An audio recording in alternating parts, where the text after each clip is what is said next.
Once again, welcome back to this video. Today I'm going to explain you correlation, regression and probable error also. अच्छा, एक ही question में ये तीनों चीजें होंगी और आपको क्वेश्चन इस तरह के आ सकते हैं। 15 मार्क्स का होता है ये question.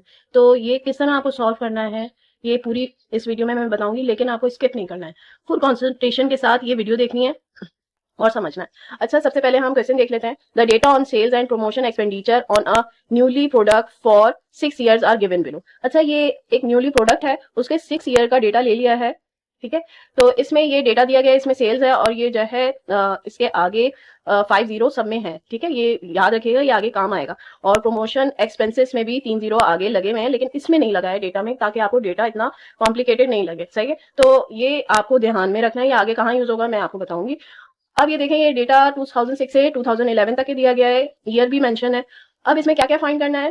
Find out if there exist any relationship between sales and promotional expenses and interpret the result. अच्छा, इसमें रिलेशन भी बताना है। रिलेशनशिप का मतलब यही होता है कि आपको कोरिलेशन कोफिशिएंट फाइंड करना है। ठीक है, देखिए अब इसमें कहीं पे भी नहीं लिखा हुआ है कि कोरिलेशन कोफिशिएंट फाइंड करना है, लेकिन कोरिलेशन तो होता ही रिलेशनशिप फाइंड करने के लिए ना, कि दो वेरिएबल्स हैं उनके बीच में रिलेशनशिप फाइंड करना है। ठीक है, अब आगे हम देख लेते हैं। Test the significance of the result. अब कोरिलेशन है, साथ में आपको सिग्निफिकेंस टेस्ट भी करना है, तो उसमें प्रोबेबल एरर हम फाइंड करते हैं और रिजल्ट निकालते हैं। ठीक है, अब इसके बाद हम फाइंड करेंगे calculate two regression coefficient from the above data of the sales and expenses. इसमें रिग्रेशन कोफिशिएंट फाइंड करना है, वो भी हम निकालेंगे, उसका भी फॉर्मूला मैं आपको मेंशन करूंगी।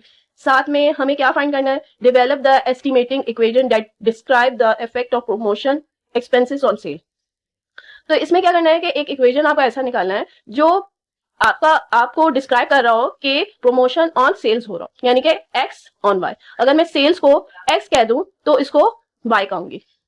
Estimate the expected sales if the promotional expenses is ₹20,000। अच्छा, 20,000 पे हमें सेल्स फाइंड करनी होगी। तो ये सब हमें कैसे फाइंड करना है और क्या क्या फॉर्मूलाज इस्तेमाल करने हैं, क्या मेथड होगा, ये मैं आपको समझाऊंगी। तो सबसे पहले आप ये देख लीजिए जो फॉर्मूलाज यूज होंगे। तो ये मैंने एक साथ पहले लिख लिए थे ताकि मैं आपको एक्सप्लेन करूँ कि जो है ना, जो फॉर्मूलाज यूज होंगे, तो ये अच्छी तरह याद कर लीजिए। कोरिलेशन के बहुत सारे फॉर्मूलाज होते हैं, कार्ल पर्सन होता है, दूसरे और भी होते हैं, और इसमें मैंने ये वाला फॉर्मूला यूज किया है। ठीक है, तो ये देखिए, ये कोरिलेशन का फॉर्मूला यूज होगा, फिर प्रोबेबल एरर होगा, उसका फॉर्मूला यही है कि PE is equals to 0.6745 multiply by 1 minus r square divided by √n। तो इसमें ये प्रोबेबल एरर फाइंड करने के लिए आर हमें चाहिए होगा। आर क्या है? कोरिलेशन कोफिशिएंट, और एन है नंबर ऑफ ऑब्जर्वेशन। ठीक है, तो ये हम इसमें सिग्निफिकेंस टेस्ट करने के लिए बोला गया है। तो ये 6E अगर लेस देन आर होगा तो ये आर इज सिग्निफिकेंट, अगर ये 6PE ग्रेटर देन आर होगा तो नॉट सिग्निफिकेंट। ठीक है, रेगुलेशन कोफिशिएंट जो है नंबर 3 पे आ रहा है, ये हम फाइंड करेंगे। तो ये y ऑन x है, ये भी फाइंड करना है, और x ऑन y पे भी हमें ये फॉर्मूला फाइंड करना है। इसमें बस यही फर्क है, ऊपर वाले सेम होते हैं। ठीक है, याद करने में बहुत आसान है। y ऑन x हो तो नीचे x की टर्म्स पे होगा। ठीक है, n into summation x square minus multi summation x का स्क्वायर। ठीक है, और x ऑन y हो तो ऊपर का देखें, ये दोनों सेम है ना। अब नीचे क्या होगा? n into summation y square और माइनस समीशन y का स्क्वायर। ठीक है, ये x ऑन y है। अब इसके बाद आप ये देख लीजिए, रिग्रेशन इक्वेशन फाइंड करना है। इसमें तो सिर्फ और सिर्फ x ऑन y जो क्वेश्चन है वो x ऑन y पर है। ठीक है, x ऑन y पे फाइंड करना है, लेकिन मैंने ये इधर दोनों क्वेश्चन लिख दिए हैं। ठीक है, तो ये 4 किस्म के हमारे पास फॉर्मूलाज यूज होंगे। ये फॉर्मूलाज आपको अच्छी तरह याद होने चाहिए। ये इसके लिए मैंने ये टेबल ड्रॉ किया है, कोरिलेशन कोफिशिएंट का ये फॉर्मूला है, मैंने इधर लिख दिया है। फॉर्मूला मैंने पहले भी बताया है, लेकिन साथ साथ सॉल्व करते करते आपको फॉर्मूला भी लिखते जाना है और उसके मुताबिक टेबल ड्रॉ करना है। ठीक है, तो इसमें मैंने टेबल ड्रॉ कर दिया है। इसमें x की वैल्यूज लिख ली है, y की वैल्यूज लिख ली है। x क्या है? सेल्स है। y क्या है? प्रमोशन एक्सपेंसेस है, जो क्वेश्चन में गिवन था डेटा। ठीक है, अब इसका मैं समीशन लूंगी, जो कि मैंने फाइंड करके रखा है ऑलरेडी, वो है 120 और इसका है 46। सही, अब ये एक्स स्क्वायर भी हम फाइंड करते जाएंगे। 16 का स्क्वायर है 256, फिर है इसका 20 का है 200, 324, फिर है 576, 400, 484। अब इसका भी स्क्वायर, इस कॉलम का स्क्वायर लेते जाएंगे और इसका समीशन लेंगे तो हमारे पास आएगा 2440। ठीक है, अब इसका स्क्वायर लेते जाएंगे 16, फिर 16, फिर 36, 10 का है 100, फिर है 100 और इसका है 144।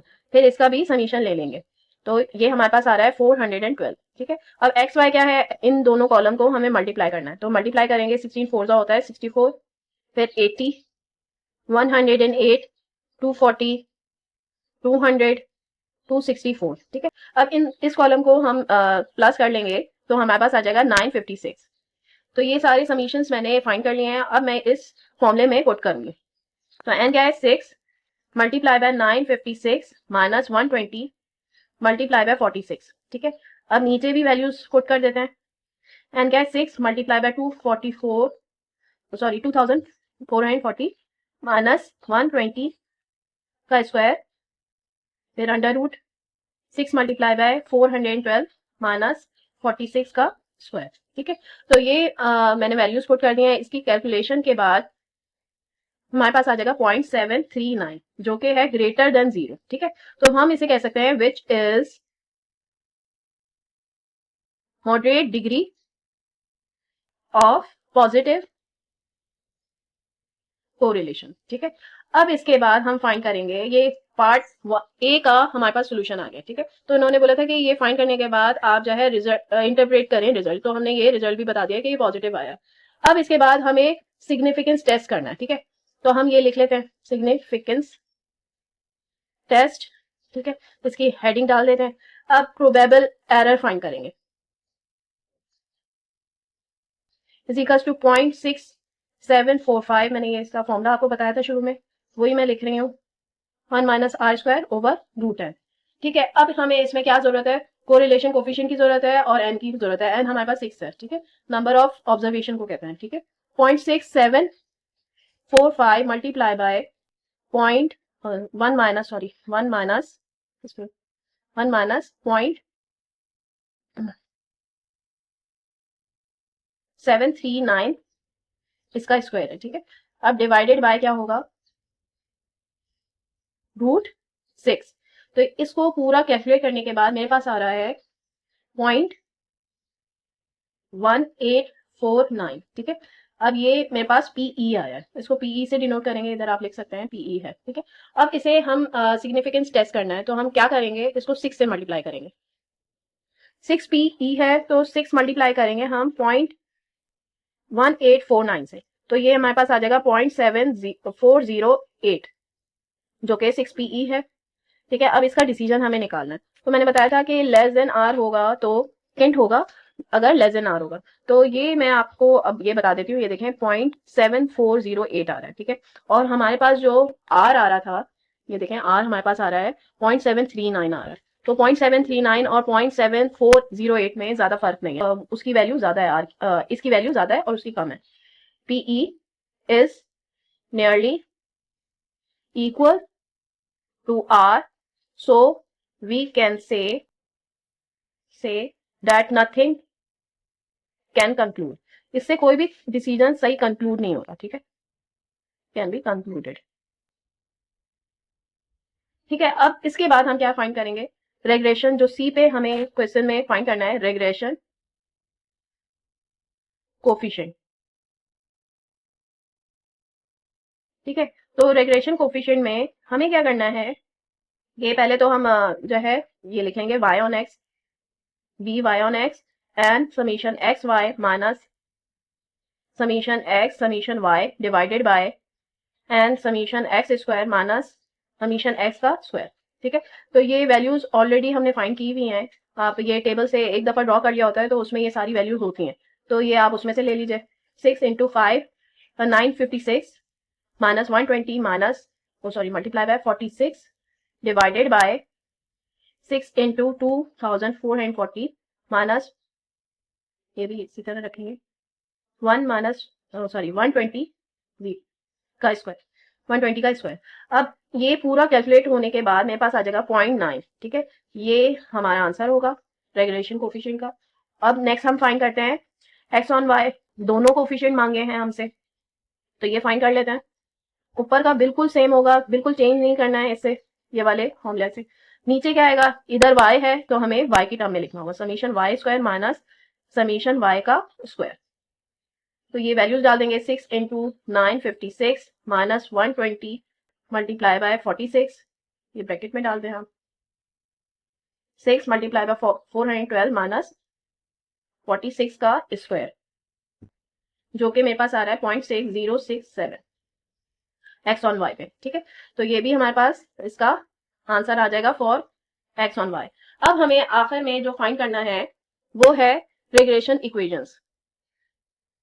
एक ही इक्वेशन फाइंड करनी है, फिर उसके बाद हमें एस्टिमेशन भी निकालना है। ई तक है, डी है, फिर टी भी है। Regression equation x on y, x minus x bar is equals to b x y, y minus y bar. ठीक है, तो ये हम क्या करेंगे कि पहले एक्स बार और वाई बार फाइंड करेंगे। तो एक्स बार हमारे पास क्या होगा, समीशन एक्स तो हमने फाइंड किया हुआ है, डिवाइडेड बाय एन होगा। समीशन एक्स क्या है, 120 divided by 6 is equals to 20। और Y bar summation Y divided by n 46 divided by 6 जो कि आएगा 7.67। ठीक है, तो ये एक्स बार हमने फाइंड कर लिया है, बी एक्स ऑन वाई हमने फाइंड किया था रिग्रेशन कोफिशिएंट। तो ये सब हम पुट कर देते हैं। तो ये पुट करेंगे तो हमारे पास आएगा x minus 20 is equals to 0.6067। ये हमारे पास रिग्रेशन कोफिशिएंट की वैल्यू है। x on y, y minus 7.67 ये वैल्यू है। अब इसको खोल देंगे और 20 को उस तरफ ले जाएंगे, तो ये x रह जाएगा 0.6067 y माइनस इन दोनों को मल्टीप्लाई करेंगे तो 4.653 प्लस 20 माइनस का 20 उस तरफ प्लस हो जाएगा। फिर हमारे पास इक्वेशन आ जाएगी x is equal to 0.6067 y plus 15.347। ठीक है, जो कि ये हमारे पास रिग्रेशन इक्वेशन आ जाएगी x on y, sales on expenses. तो ये हम कह सकते हैं which is the regression equation for sales on, sorry मन लिख दिया, ऑन एक्सपेंसेस। ठीक है, अब इसके बाद ई में हमें फाइंड करना है सेल्स। ठीक है, सेल्स फाइंड करना है जो कि एक्स है, हमने एक्स खुद वेरिएबल दिया है, और एक्सपेंसेस हमें दिया गया है y में जो कि है 20। ठीक है, अब ये जो मैंने शुरू में आपको बताया था कि ये देखिए ये 20,000 है। ठीक है, अब मैंने 20 क्यों लिखा, इधर मैं 20,000 ही लिख देती हूँ। ठीक है, लेकिन मैं इसको 20 कर दूंगी y को, क्योंकि मैंने जो पूरी कैलकुलेशन की है वो 1000 हटाकर की थी। ठीक है, इसमें तो 1000 लगे हुए नहीं थे, तो मैं 20 में से भी 1000 हटा दूंगी, और जो आंसर आएगा एक्सपेंसेस का यानी कि सेल्स का, सॉरी सेल्स जो हम फाइंड करेंगे उसमें आखिर में 5 जीरो लगा देंगे। ठीक है, क्योंकि हमें क्वेश्चन तो 3 जीरो लगा कर दिए हैं, तो हम आंसर भी 5 जीरो लगा कर देंगे। तो ये तभी मैंने शुरू में बोला था कि ये आप याद रखें कि ये जो दिया है ये ऐसे ही नहीं दिया है, ये आपको काम आएगा। तो आप ये करते हैं, कैसे सॉल्व करना है, इसको हम क्या कर देंगे 20। ठीक है, इसको ब्रैकेट में कर देते हैं। ठीक है, x इज इक्वल्स टू ये जो इक्वेशन है इसमें हम 20 डाल देते हैं, 6 7 20 प्लस 15.347। अब इसकी कैलकुलेशन करेंगे तो हमारे पास x की वैल्यू आ जाएगी 27.481। ठीक है, और जो कि हमें इसमें कितने जीरो लगाने, 5 जीरो लगाना है, और वो हम इसका पॉइंट मूव कर देंगे तो ये आ जाएगा 2748,100। इसको आप ये भी कह सकते हैं मल्टीप्लाई बाय 1 लाख, तो उससे भी आपका हो जाएगा। तो ये आज की वीडियो आपको पूरा समझाने में था कि ये इस तरह सॉल्व करना है, और इस तरह का क्वेश्चन आए तो आपको कैसे सॉल्व करना है, कौन कौन से फॉर्मूलाज लगेंगे। तो अगर वीडियो पसंद आए तो लाइक शेयर और सब्सक्राइब जरूर कीजिएगा। तो सब्सक्राइब जरूर कीजिएगा ताकि आपको नई वीडियोस इस तरह की मिल सके।